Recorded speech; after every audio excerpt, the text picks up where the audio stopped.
Hello, Smart Money Tree podcast listeners. Welcome to this week's show. My name is Kirk Chisholm. I'll be your host, and today I'm joined with my good friend Phil Weiss. Hey, Phil.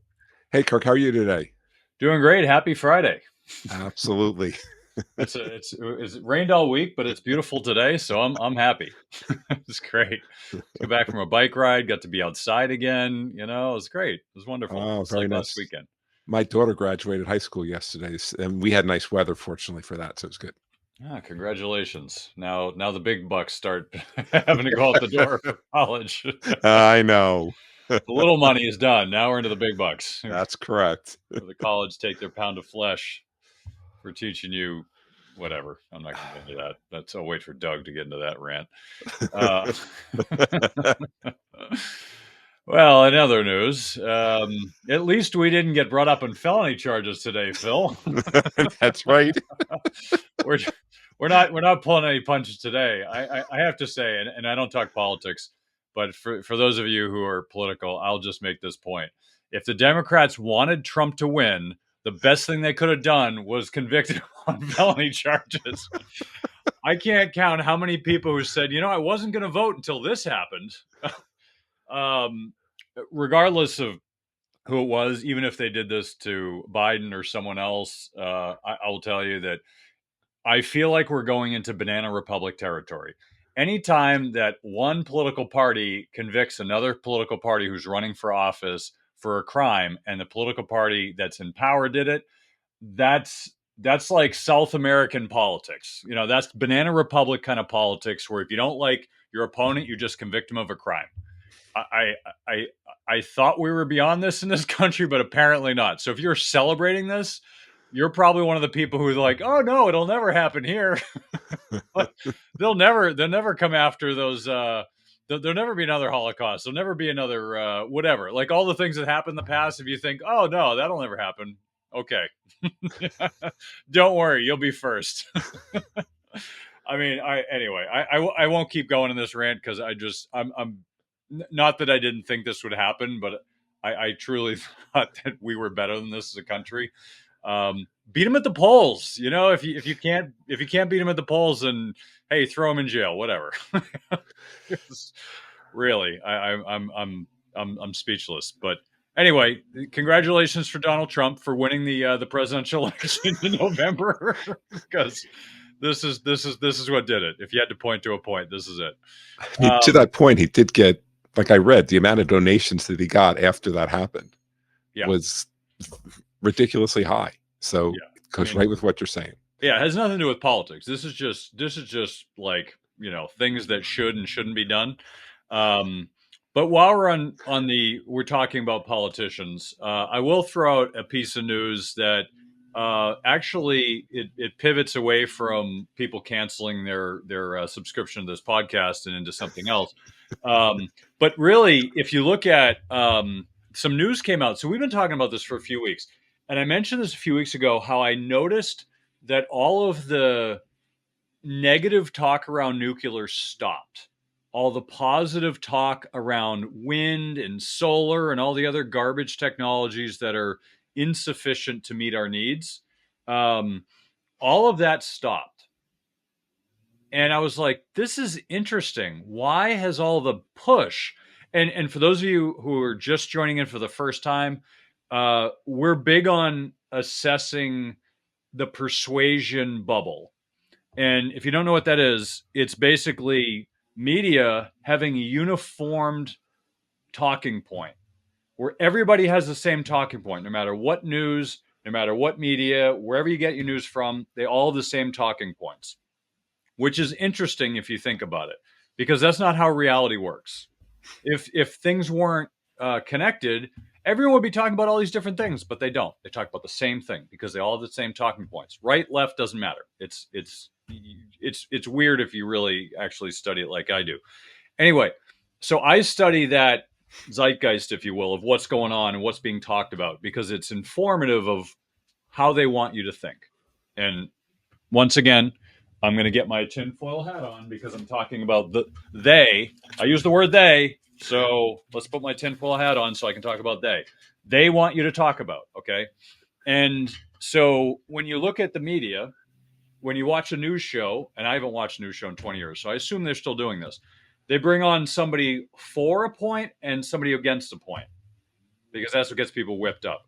Well, that shows that there's 2 points of view, but there aren't 2 points of view. There are millions of points of view. They only give you two because they're feeding you what to think, right? And that's how media works. So if you don't think that's how it works, it's how it works. Trust me. If you don't believe me, look it up. It's how it works. So they're giving you your points of view and your perspective. So if you think you have your own perspective and you watch the news, you don't have your own perspective. You have their perspective.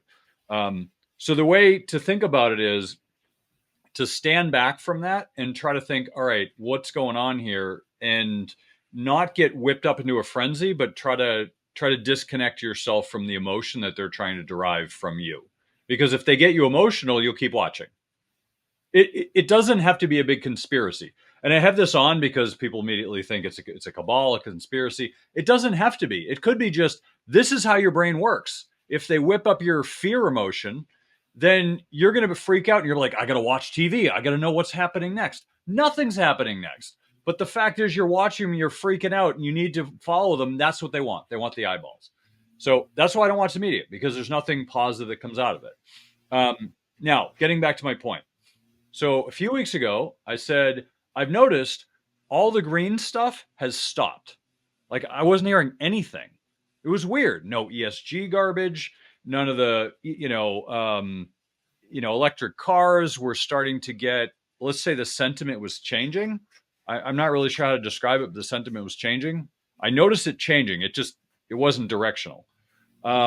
Solar, wind power, all that stuff, it all stopped. It's like, where did it all go? I mean, there's still people talking about it, but it wasn't being talked about in the mainstream kind of conversation. Then I saw this come out a day or two ago, and I'm going to read it to you. It was a news clip from somewhere else, but it's a short paragraph. What it said was, the White House is throwing its support behind building large-scale nuclear reactors, announcing new measures intended to accelerate their development.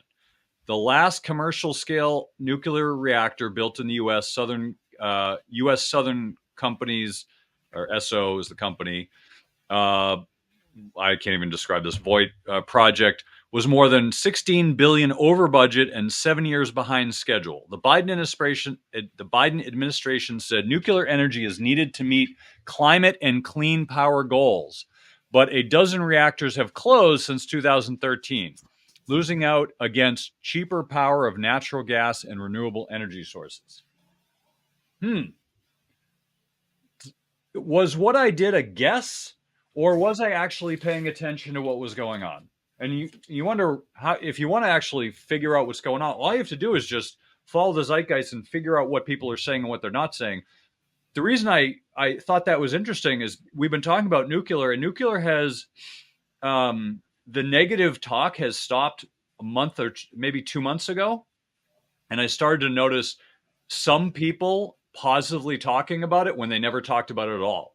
So it's almost like everybody got in a room and like, like, Dr. Evil got in a room and they're like, all right, we're going to bring out nuclear. Like whatever it is, like it's the sentiment that's out there, and that is where the push is starting. I laugh because Biden has come out with some interesting stuff in like the last few weeks because he wants to get elected. Like, why didn't you talk about this 4 years ago, Joe? Like, where was that? Why are you starting now? Like, this would have been useful 4 years ago when we started talking about this. Or the support behind not having CBDCs. Great. The House passed a bill that said no CBDCs. Awesome. The Senate still has to pass that, but I don't like talking politics, but these are interesting developments. And I'm not taking a political stance. I'm just saying this is an interesting development. So the fact that the White House has supported cannabis in the last 6 months, they're supporting nuclear, all positive things in my opinion, right? And I always slam the president and the party in power because they're in power, and what else are you going to do? But the reality is those are positive developments. Even though Joe may be sleeping or have dementia, the fact is whoever's in charge pulling his strings are supporting cannabis and nuclear, which are actually, in my opinion, positive developments of our country in the right direction. People are already smoking dope, so you might as well make it legal. So when it comes to nuclear, though, there's a lot of positive developments that are going to come from this. And I mentioned this in the past that if you look at history And if you look at where the biggest evolutions in history have come from and the best jumps in technology and progress have come from abundant, cheap energy. The more abundant, cheap energy you have, the more technological developments that will happen. If you want electric cars, you can't run it on what we have now. We talked about in the show like about a year ago. There was like news clips 2 days in a row. Like first day was like um, it was like have more. You know, we're going to mandate new clean energy like EV cars. Everyone has to have an EV car. This is California in 5 years. The next day, a news story clip came out said everyone stop charging your EV cars because we don't have enough energy to power the grid. I mean, like I mean that's California for you. But the point being is like we cannot evolve where we are because we don't have enough cheap abundant energy. And the only way to do that is through nuclear. Now, I've also started to see, mind you, this is the other side of the coin, but at the same time, I started to see the change in sentiment. I've also started to see a change in positive sentiment towards, I'll call it dirty energy, right? Like, carbon based energy. And so I've also started to see a pushback against in the direction of we're going to do more of this. I think what happened is people just actually woke up and did the math and realized, hey, we can't run the world on this clean energy garbage because the numbers don't make sense. There's nothing against clean energy. I'm not saying I'm against it. I'm just saying the tech we have doesn't work. It doesn't supply what we need to run where we need to run. So I think people have started to realize that, and they're like, all right, we're getting ourselves into hot water. We need to adapt. We need to change course. So I love the fact that we're going into nuclear because nuclear is clean. It's carbon free. It's people are afraid of it still because of the Cold War, but it is the best way for us to move forward to meeting everybody's goals. Clean environment, no pollution, all that stuff, everything everybody wants. It is the only way we can do it given our current technology. The biggest challenge with nuclear is red tape. So good old Joe can support large scale nuclear reactors, but the problem isn't nuclear. The problem is red tape. If it takes you extra $16 billion to complete a project and 7 years behind schedule, I don't know what I don't know what the real schedule was, but what's that, 15 years to complete a nuclear project? So all the problems we have aren't going to be solved for 10 to 20 years. That in itself is a problem. Now, I know there's tech out there that's going to speed it up. So we'll get into that in another show. But my point is we've been talking about this for a while. This is a positive development for our economy, for the global economy, everywhere. It is a really positive development. Are there some negatives? I'm sure there are. We'll talk about that too. But I think it's a very good development. And as much as I like to rip on good old Joe, kudos to you and your team or whoever's pulling your strings today. Kudos to this development. I'm sure nothing will happen before the election, but at least you're talking in the right direction. So good on you, Joe. I live in the great state of Massachusetts. I may be the only one who calls it that, but I digress.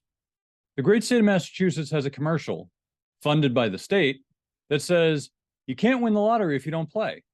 For the moment, let's ignore the fact that there's a state-sponsored commercial suggesting that you go out and spend your hard-earned money gambling on lottery tickets with odds of over 100 million to 1 of winning. But it's true, you can't win if you don't play. I'm giving you the same opportunity here in the show. The only difference is I'm not asking you to buy a lottery ticket. I'm only asking 5 to 10 minutes of your time. But I will pay you at least 100 million Zim dollars for your time. We do have some foreign listeners, so if you don't like Zim dollars, we may have some other currencies as well. If you want to earn over 100 million Zim dollars, go to www.moneytreepodcast.com/free money to get your free money today. All right, what's next, Phil? I've done way too much talking. I mean, I'll just add towards saying I think it goes a little bit beyond the red tape too, because there's also the NIMBY syndrome, right? Yep. Nuclear sounds great. All these different things sound great, but nobody wants it in their backyard. And the other thing that makes so many of these alternative energies hard is infrastructure. Our grid is bad. Like I could put wind farms out in Wyoming, but there's not enough people where they are, and we don't have a grid that lets it move. And that's why some of these things also are very difficult to implement, because we just don't have a grid that allows it to happen. Let me make one point and I'll let you continue. Sorry. Somebody mentioned this to me yesterday that they were walking through a pier. I forget where they were, but um they were walking by or driving by an area that had high winds and they have windmills, and they were at peak period where the winds were the strongest, and the windmills were off. And they were off because they were trying to manage the cost, or the price that they were getting.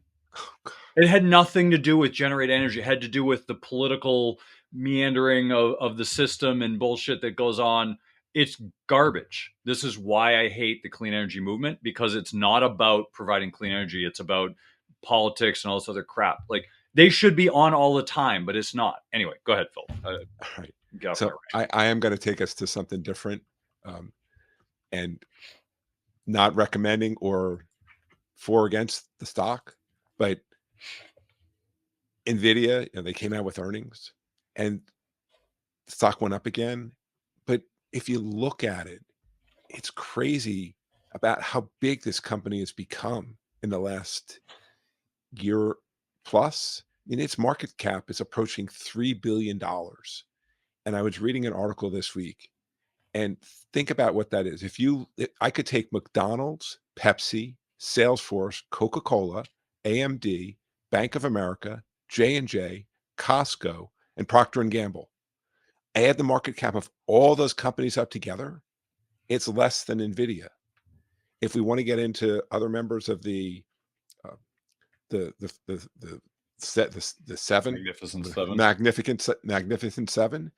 Well, I can include Meta with Berkshire Hathaway and JP Morgan. I don't get up to Nvidia's value. I could add Amazon with Walmart and Netflix, and I'm still short. I can take Google, Home Depot, and Disney, and I'm still short. So think about that. It's that big, and it just seems crazy to me. And I think back to the tech bubble that we had, and like I said, I'm not saying to not buy, to sell anything about Nvidia. I'm just commenting on what's going on. We go back to the tech bubble and Cisco. There's so many similarities between what happened with Cisco, and then it just grew out. It grew crazy because we got excited about what they had. For Cisco, it was routers. For Nvidia, it's AI chips. Is this company really worth that much? I mean, is it worth so much more than all those other companies? I mean, there's a lot of good companies that have been around a long time. It just doesn't make sense to me that the value has gotten that great. Maybe it means that Nvidia's priced right and those other companies are all undervalued. I can't say. But just when I do those kind of comparisons, they just don't make any sense to me. They seem way out of whack. And I worry about the other side. We get too excited about these things. And then what happens on the other side? JP Morgan, I don't remember the details, but years ago, I remember them saying about all the stocks here, they hit a number, whatever that may be. And then they never get back to it again, ever. I mean, Cisco's never been back to where it was. Microsoft's the rare exception, right? You looked at Microsoft and it got to a really high valuation and then it fell and the stock meandered for a while. But then it has now become worth much more. But that's the exception. So many of these companies, I mean, you have Intel up on the screen. That's another one, right? That stock hit values in the 2000 time frame when we were worried about Y2K, and it's never been back there. Mm-hmm. So you just have to be careful when you think about it. Understand what kind of growth is priced in. Understand what the market is, because these things don't, oftentimes we get too excited about things and the end result can be a lot of pain. Yeah, and I want to reiterate, we're not giving you investment advice on these stocks, but these are instructive for just to talk about principles. The reason I put up Intel is because they're in the same industry, right? And Intel's semiconductors too, and it went up to in the 75, almost 76 range in early 2000, and now it's at 30. So it was so, and I remember this because back then there were a lot of companies that were way overvalued. And I say overvalued in air quotes because, what's overvalued nowadays? Everything is, but if you look at Intel back then, I remember it was really overpriced. And because, hey, the world's going to keep expanding and everyone needs chips, right? Why wouldn't it keep expanding? Well, turns out that they don't grow at the same pace forever. And, it's just not how things work. Trees don't grow into the sky. It At some point things come back to earth. And NVIDIA has a very similar chart to Intel at this stage, and it doesn't mean it can't go higher. And it doesn't mean it's going to crash. But what it does mean is that based on the current numbers, you shouldn't expect uh, the stock to keep going into this pace forever. And I think that's the lesson. Like, just because it's gone up a lot doesn't mean it's going to continue going up at this pace. It could. It could go up from where was there was like $1,090 approximately at this second. It could go up to 5,000. I don't know, but ultimately, at some point, people become rational again, and at that point, that's when prices come back. As Phil, you said, a bunch of stocks. Microsoft's a good example. Microsoft was a high flyer, and then they got pummeled. It was down, I don't know, 60, 70%. And it was sat down there for years. And that partially had to do with Ballmer because he was such a bad CEO. Yes, he was. But Nardella's done a great job, and he's pulled that stock out of the rut, and it's been doing well. But if you look at these stocks like tech, especially tech is a boom and bust thing. I'm curious, has Nvidia exceeded Apple at this point? I think it's still like 5% shy, right? It's a little bit less, but Yeah. it's pretty close. I'm going to look. I'm going to take a look, but I know that Nvidia is short of 3 trillion. I thought that Apple was above it, but Apple stock pulled back a little bit. So let's just see. So I'm looking here, and I see, as of right now, I see Nvidia's got 2.68 trillion, and Apple shows at 2.92. So Apple's Yeah. still a little bit bigger. Yeah, so it's basically within a few percentage points of the difference, and I'm sure there'll be balloons falling from the ceiling as soon as Nvidia eclipses Apple's price, and Apple's basically been going sideways for like the last year or so, and based on the news coming out, it's not.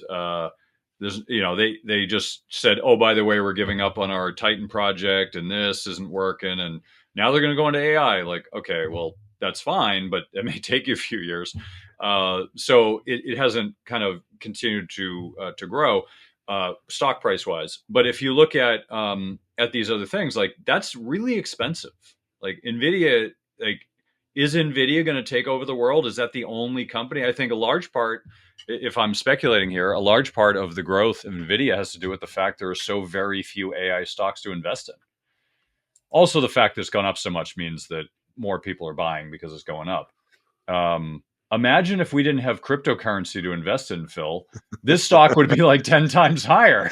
But because it's not doing as well as crypto, we still have people investing, in air quotes, in crypto. Yeah, It's crazy, but that's the world we live in, right? it sure is. It's so crazy. So to Phil's point, I think just be careful. We've had a good run up this year in stocks. Today's the last day of May, and June starts, and the markets are feeling a little heavy to me. So I don't say this often because it's weird, but you've been around long enough, you kind of have a sense of how things feel. Like, all right, this is feeling a little bit extended.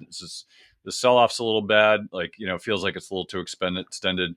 So it's not really a mathematical equation. It's just more of like you kind of watch things enough and you get a feel for sentiment. And this is one of those things. Right now, things feel a little heavy.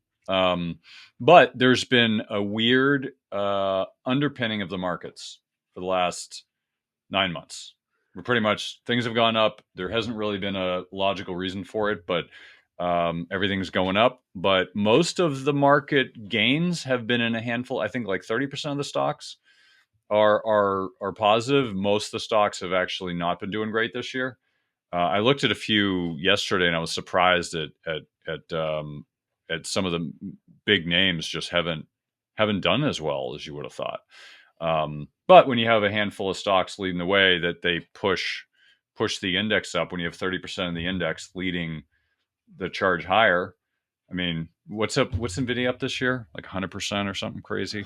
I think it might even be more than that. It's probably more than that. Yeah, it started at 480 somewhere in that range, and now it's at 1090. So yeah, we're looking at over 100%. Let's call it 110, 100. Yeah, it's 120%. So, that's and that is arguably tied with Apple for the largest company.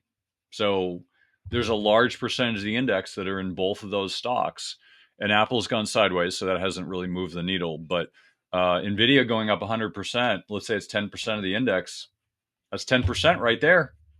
The index could go sideways, and if Nvidia goes up 100% and they're 10% of the index, that's 10% growth on the whole index. That's scary, right? So what's the rest of the market doing? And so I think it's just it should be, people should be mindful of the fact that we're getting into kind of peakish territory, and I'm not saying it can't go higher. I'm just, because it can always go higher. I'm just saying it, there's a certain point here where people are going to wake up and say, all right, this is a little too much for me. I like the growth, but let's take some profits off the table and sit in the sidelines. We have an election coming up in a few months too, and that's gonna it actually doesn't do much for the markets as much as people think. And certainly whoever gets elected is not going to matter, because we've seen them both, so we know what we're going to get for both candidates. So that's probably not going to impact much, but we are going to uh, we shouldn't expect that the market's going to keep going at this rate. I think that's probably, if I had to guess, maybe another 5% of the index at most. I could definitely see some more downside from here, but if it goes up 20%, then we live in fantasy land, and I'm gonna watch out for rabbit holes that I can't fall down. So, what else is on your plate today, Phil? So I just want to add one slight change. Microsoft is actually bigger than Apple at this point. Oh, it Slightly. is. It's just over 3 trillion. Yes. Okay. Interesting. Okay. Yeah. Good to know. That's so it's Nvidia's got a little bit further to go. Yeah. Well, Microsoft actually has been growing at a good clip, and I was listening to a podcast the other day on Acquired, and it was like the history of Microsoft. It was brilliantly done, and I assume they're doing more, but it really is brilliantly done. Like it's literally the history from when it started. There's so much I didn't know about Microsoft. Like it's just, and I'm not pitching the stock. I'm just fascinated when I hear the history of some of these companies and how they started. She's like, that's so cool. Like, and some of it's a derivative of where they are now, but like some of the things they did to basically put them in such a monopoly position that they got away with, because software didn't exist. like like this wasn't a thing. Operating systems weren't a thing. Like they started it, and so they got away with so much because there was no marketplace. They created it, and by the time they became the monopoly, it was too late to really give them too much crap, because there's really no competitors. So it was really interesting history. Anyway, I do want to dip into some other charts here. I saw this the other day, and I was really fascinated by it. So we have gold that's actually started to take off, especially since 2020. Like gold has started to do well again, and it's on a positive trend. I think in in the last week or so it hasn't, but basically it's trending higher. And yet, the shares outstanding in gold and IAU, some of the biggest ETFs that hold gold, have gone down since 2020, which means that there are fewer shares out there, meaning people were selling their gold. Who's selling? It's going up. Why? Why would you be selling it if it's going up? To me, I mean, if you know anything about the gold bug mentality, right? And I'm sharing because some of you are gold bugs. I'm not a gold bug, but I'm a fan of gold. I just don't like labels. Uh, and but if you understand the mentality behind gold, people are fanatical about gold. I'm not saying they're wrong. I'm just saying there's like a mindset that goes with it. That's the same mindset that goes with things like, buying cryptocurrencies or Nvidia or whatever. Like people have this mindset like this is the best thing since sliced bread and I need to own it. So whoever's selling, I have no idea. Why would you be selling that? It's going higher. It's trending higher. Even silver's going up, which has been lackluster for a long time. So to me, this is interesting. Like, who are these rubes selling the thing that's actually doing well? And they didn't sell before. They actually bought up until they bought and started to sell when it started to go up. Like, to me, I can't make heads or tails of it. Now, I will say this because I've been watching the gold market for a long time. Nothing makes sense in the gold market. If you look at the data, if you look at the COT data, if you look at basically the futures market, if you look at the gold, if you look at the gold market in general, none of it ever makes any sense. You can't look at it and say, oh well, the institutions are buying, so I'm going to be none of it. It doesn't make sense. It has never made sense. People always point to data. It doesn't correlate strongly outside of one small window. We talk about chart crimes here. That's a chart crime in of itself. Like you can't correlate stuff and go long term. You can, because inflation, it does do well with inflation, but short term, it'll drive you crazy if you try. Believe me, I've tried and I'm on the edge of crazy anyway. So um, anyway, I thought I would share that because I thought it was just interesting to see how many people are selling gold when it's actually started to tick higher. I'm also going to share this. I haven't showed this to Phil yet, but I'm going to share it. This was an article, March 22 of 2000. So you were talking earlier about, Phil, I don't know if you want to talk about this. This is the first time you're seeing it, but these are the market caps and the PEs of some of the biggest companies. PEs over 100. You want to talk about this a little bit? Sure. Because so back at this point in time, I was writing for the Motley Fool. And this was when they used to have their online portfolios, and I helped manage one of them. And I remember this era so well because I wrote an article, and all I had to do was put in the title, a couple companies there, JDS Uniphase, Cisco Systems, Nortel Networks. You put those in there, and that article that I wrote got more clicks than any article that anybody else wrote for the Fool, because everybody wanted to know about these stocks. Everybody wanted to know what was going on. And you look at those companies, Cisco, it still exists, but it's not worth now, I don't believe, what it was worth then, right? AOL Time Warner, well, AOL was like another one of those stocks that rocketed, and then it got purchased by Time Warner, and Time Warner suffered because of that acquisition. Oracle's still around. Nortel's gone. Sun Microsystems, I don't remember who bought them, but they're not an independent company anymore. EMC is part of somebody else today. JDS Uniphase is gone. Qualcomm, they're still there. They still have a viable business. Yahoo, I mean, it's still there, but like that stock was, remember Melissa Meyer when she was there at Yahoo, and Yep. she made that acquisition. I forget what the acquisition was, but it just kind of killed the stock, and that stock never became the same. So it gets back to the point that stocks can hit levels. Everybody wants to buy them. And then things change. We get too excited.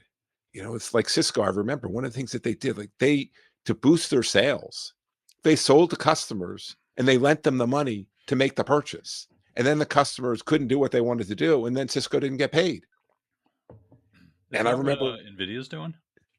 it could be, I don't know, I've but heard stories that they're doing similar financing. it was crazy. And I remember when I wrote it. So I used to cover Cisco when I was with the Fool, and I wrote a detailed research report. I got really good access to management. I talked to them, and then I wrote about these sales to their customers. I was now blacklisted. They wouldn't talk to me anymore because I told what was really going on. But you got to be really careful about this stuff, because there's so many stocks. As I said up front, we were talking about Nvidia. They hit levels that they never get back to, or some of these companies just go away. We get so excited. I mean, there was the Nifty 50 stocks. Like a lot of those stocks are gone too. It's not it's not as simple as we like it to be. And you said about gold. Why are people selling it now?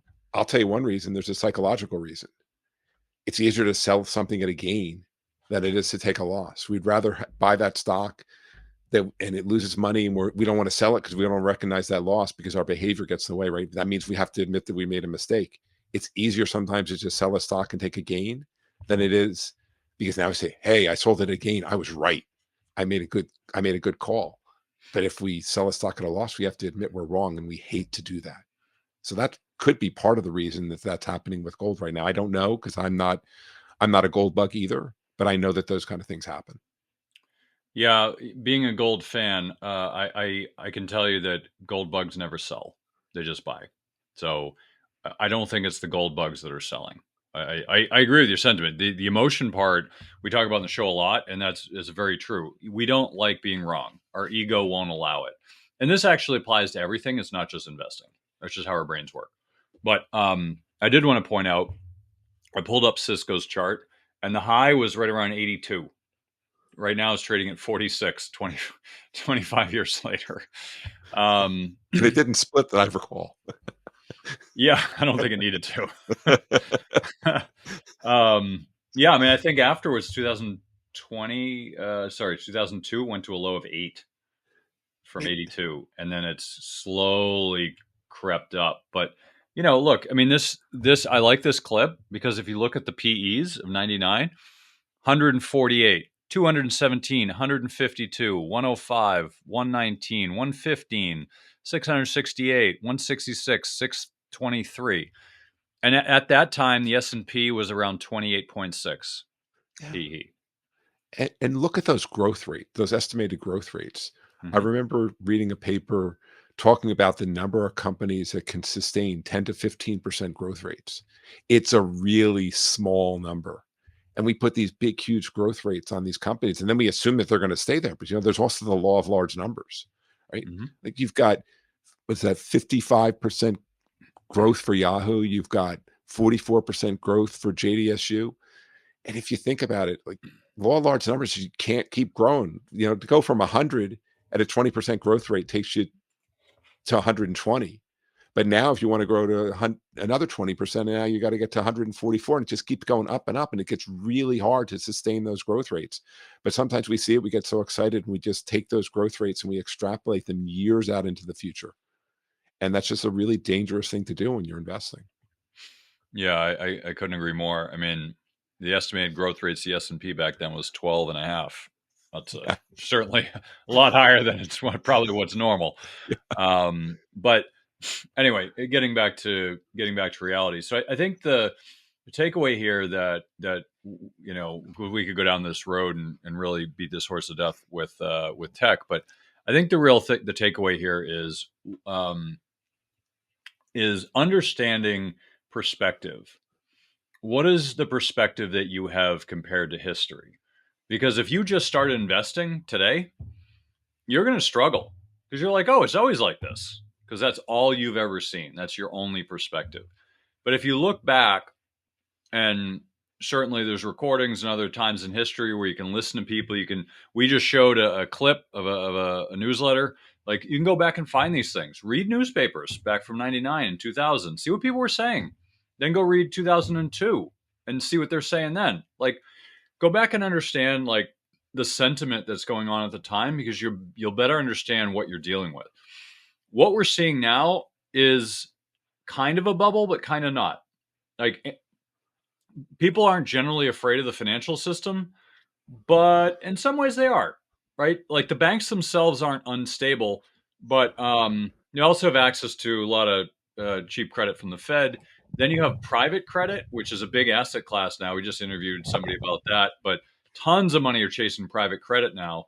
So you have these bubbles that are forming because of cheap interest rates, which are now higher. But you have these bubbles forming. And at some point, things are going to go wrong. Now, are they going to wrong when it's I don't know what the PE is now of some of these tech stocks, but if they're 100, yeah, at some point something's going to go wrong. I mean, the best thing that could happen is the stock goes nowhere, and then the growth catches up to the price. But either way, you're taking a big chance by investing in a stock that has a high PE with a growth rate that's not equivalent. And Nvidia still has to fulfill their sales. They might have a big demand, but they still have to fulfill it. And from what I understand recently, their fulfillment gap between what's in the back order and what's actually been filled has shrunk to like only a few months. Now, I don't know if that's because their growth is slowing or because their capacity is ramping up. I don't know. I'm just saying that's what happens at some point. Either capacity ramps up to meet it, and then now you don't have back orders, but now you've got this extra capacity that has to constantly be filled, or um, at some point people just stop ordering it for one reason or another, which probably won't happen with AI because there's a lot of demand out there now. But point is this stuff doesn't go on forever. There is a terminal point where things go back to normal, and I don't know what that is or what's going to cause it, but you should be aware that that is what happens. So anyway, I'd like to add something too. You talked about environment. So my favorite book on investing, if you're looking for a good book on personal finance, it's written in a really easily digestible format, easy to understand, a lot of good common sense applied, is Morgan Housel's The Psychology of Money. And I recently saw him speak at a financial planning association event, and I blogged about this. And one of the things he talked about is when we think about investing, when we got introduced to it has a big impact on how we think about it. In the 1950s, and he gave this example, and you look at the growth in the stock market was great. So people that started investing in the 50s, they have a very different perception of investing than somebody that started in the 70s when the stock market was relatively flat. The same thing happens with inflation. If you grew up in the 70s and saw high inflation, you have a very different perception of inflation than if you grew up in the 2000s when it was really low, in the last decade, right? So it depends on, there's a lot of things that are context. It's the environment that you grow up in. It shapes a lot of how we think about and feel about things. yeah, yeah, perspective is really important, and I think we all have to be mindful of what our perspective is.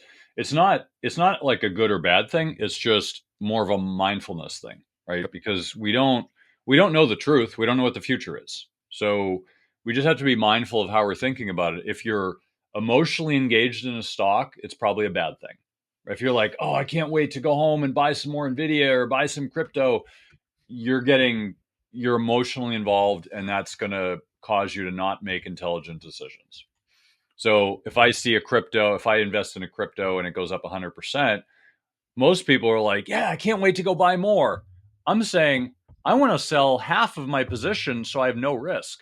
Then if it goes to the moon, I'm going to make tons of money. If it goes to zero, I won't lose anything because I've already taken my initial investment out. That's a logical thing to do. People don't do it because they're like, yeah, but I'm taking money off that could grow, and then that's money I won't make. I'm like, yeah, if you make it. But how many people sell at the top? Almost nobody. So you're kidding yourself if you think that you're going to be smart enough to pick the top, because people can't. You can't pick the top. It's easier to pick the bottom. The top, it could go up infinitely. The bottom, zero is the bottom. So there's a certain sense of like, all right, the stock market's already gone down 60, 70%. It's not going down 100%, the whole market as a whole. So if it's down 60, 70, I think I'll hold my nose and go buy some today, right? You could be close and be like, hey, I picked the bottom, but really it's just the math, right? But could the stock market go up another 100% from here? Absolutely. It sure could. I don't know if it's going to, but you don't know where the top is. And so if people think they do, they're really fooling themselves. And if you think you're going to get out near the top, like these crypto people, oh yeah, I sold the top, but I'm going to buy at the bottom. No, you're not. You're not. Sorry. You're absolutely not. you know, I watch this stuff all the time. I'm generally pretty good at it in timing the crypto movements. Even I can't pick the top. I sold out way too early in 2017. I like missed out on like 700% returns. But I also didn't lose out on when it dropped either. But the point being is you just don't know. Like if you make money, you get out. Be happy you made money and move on, right? And don't try to squeeze every little nickel out of the trade because you can't. Some of the best traders in the world don't, and so don't even try. I'm going to share this because I thought somebody sent this to me and I thought it was really interesting. This is global money flows. Um, so this is the global M2 money supply, and I show this because this is the total stock market. Global money supply. So if you look here, 2020, we had massive amounts of money flown into the system and it's kind of gone sideways. But here around October, we saw a big spike of money coming in the system. This is global, not just the US. Interesting. And that's when the market took off. And then, of course, right around here, it's kind of gone sideways. The market's, kind of gone sideways. Global money flows is what drives markets. You need to pay attention to what's happening globally. And if there's money flowing in the system, it's going to bump up equity markets. If it's coming out of the system like it did here, 2022 when the markets were down. It just, I mean, you do their own research yourself, but this is a good marker. It's not a good day-to-day marker, and you'll notice there's some things that don't line up. Like in 2021, the markets went up a lot, but this went up a little. The market still kind of went up here, even though it's sideways. So it's not always 100% accurate, but directionally it will be instructive. So if there's money going into the system, like if you wanted to know if we were going to zero after COVID, look at all the money that went in the system. Well, obviously we're not going to zero. You might as well just put all your money on red and take a bet, because the global economy was shut down, yet they were printing money, and of course the markets went up. So I'm just saying, if you look at the best and brightest investors that are alive today, a lot of them look at this. Stan Druckenmiller is famous for being a really, really good investor and being good at the macro part of investing. He watches this stuff. This is very high on his radar, is looking at global money flows. He talks about it occasionally. So it's another marker to look at when you're thinking about markets. Should I or should I not invest in the trend? Well, this could drive future directions of markets. Now, if they start withdrawing liquidity like they did, well, then maybe you should sit in the sidelines for a while, right? I don't know, but it's just another indicator to look at. Enough is driven by global money flows nowadays, or it's. I don't know if anyone's noticed, we don't talk about fundamentals on this show a lot, because that's not what's driving stock prices. I think this episode alone will tell you that that's not what's driving stock prices. So anyway, final thoughts, Phil, and let's wrap it up here. I guess the final thought is irrational exuberance is a phrase that we've heard in the past. It's one that we're going to hear again in the future. Emotions have a big impact on us when we think about investing. We want to try to avoid buying high. We want to try to avoid selling low. Just have a process, have a system that you use, whatever that is that you can stick to. Understand why you're making your decisions, and it's hard because we all want to, fear and greed, right? They drive the market. So those all have a big impact, but try to have something that helps guide your decisions so that you're not as susceptible to emotions when it comes to investing. Because as we talked about today, I know there's a lot of fundamentals, but it's not usually the fundamentals that drive what's going on.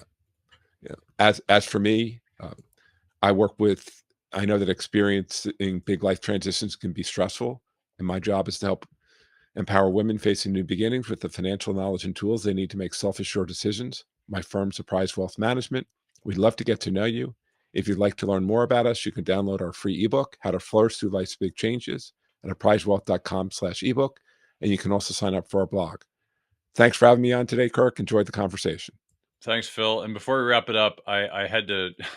I saw this tweet and it made my day. I'm going to read it to you because I couldn't do it better.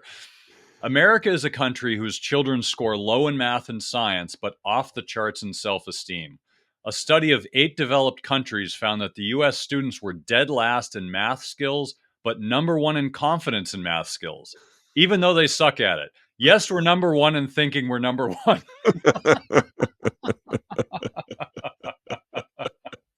USA. Anyway, I had to leave it off on that. That made my week. So hopefully it made yours. That's the show for this week. Thank you again for joining us on Money Tree Investing Podcast. My name's Kirk Chisholm, wealth manager of Innovative Advisor Group. We don't just manage your wealth, we make your life better. You can find more about me at innovativewealth.com. And of course, you can find me every week here on this show. You can also check out our show at Money Tree Investing Podcast. On our website, you'll have access to the show notes, resources, and the archive shows. Please remember to subscribe on our YouTube channel for immediate access to the new shows when they're released. When you subscribe to the show, it allows us to get access to some of the top minds of investing in personal finance. While you're here, please leave a comment and question if you want us to address it on the show. Have a great week ahead, and remember, no one will care about your money like you do, so invest in your life.